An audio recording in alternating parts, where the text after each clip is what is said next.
Yo, what's up guys? This is your Popsi TV here and welcome back to our balag vlog na naman. Let's go! Ay, yan, meron na akong gusto sabihin mga Pops, no?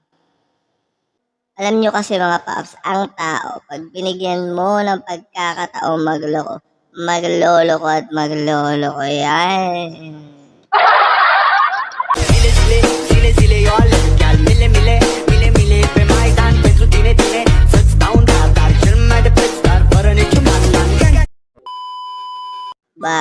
Bakit ka ako? Kasi, like for example mapalalaki or mapababae man. Ganito yon. Halimbawa, sa babae na part. Kasi tayo sa lahat ng babae Halimbawa lang, may isang guy na lumapit sa'yo. At dahil gustong gusto ka niya or crush na crush ka niya, lalapit siya sa'yo. Tapos, aalokin ka niya ng deal. Yan, ng deal. Aalokin ka niya. No? Sasabihin niya sa'yo, sumama ka sa akin ng isang buong gabi. Yan, samahan mo ako. Yan. Siyempre, ikaw, bilang tao or bilang babae, abot mo na yun. Sasamahan mo lang siya ng isang buong gabi. Tapos, ibigyan ka niya ng 5 milyon. Imagine, 5 milyon tapos house in lot. O, diba?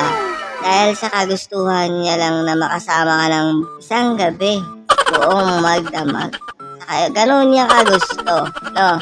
Ngayon, doon papasok yung makakapag-isip siya na lalo na kung problemado siya, no? May mga bagay-bagay siyang pinagdadaanan. Tapos, alam mo yun, papasok sa isip niya, wala naman sigurong makakaalam. Grab ko na kaya yung opportunities na to. Yan. Kasi kailangan ko ng pera, kailangan ko ng mga ganitong, or alam mo yun, para sa kinabukasan ko. Yan. Maraming ganyan mga Pops.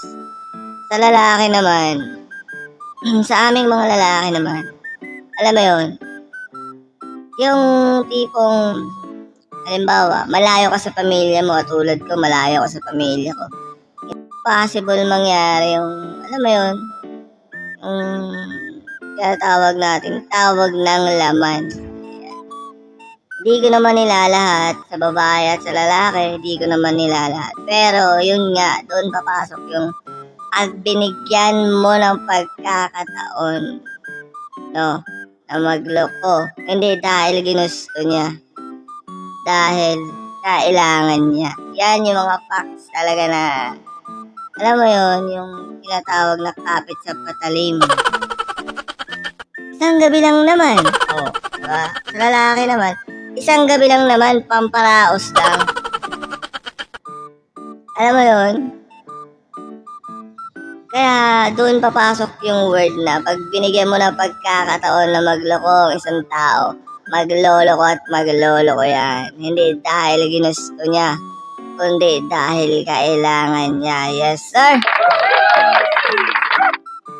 Kaya bilang na lang sa mundong ibabaw yung katulad ko. Hindi, yung katulad ko as in promise. Bilang na lang sa mundong ibabaw yung katulad ko na hindi nag-iisip ng ganun kahit malayo ako sa pamilya ko. No? Ganitong tao lang ako pero isa lang masasabi ko. Endangered species na kami, no? Kaming mga loyal. Hindi, totoo yan, promise.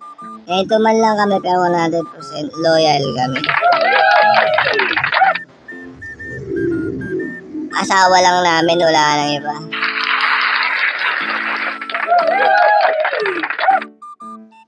Kaya kung meron kang kami, katulad namin, kung meron kang kami, sa tamang tao ka.